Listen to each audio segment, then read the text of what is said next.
बिस्मिल्लाहिर्रहमानिर्रहीम। हजूर नबी करीम सल्लल्लाहु अलैहि वसल्लम ने फरमाया,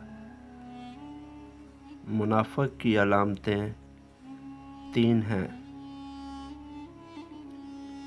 जब बात करे तो झूठ बोले,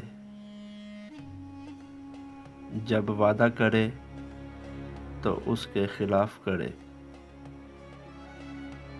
और जब उसको अमानत सौंपी जाए तो उसमें ख़यानत करे।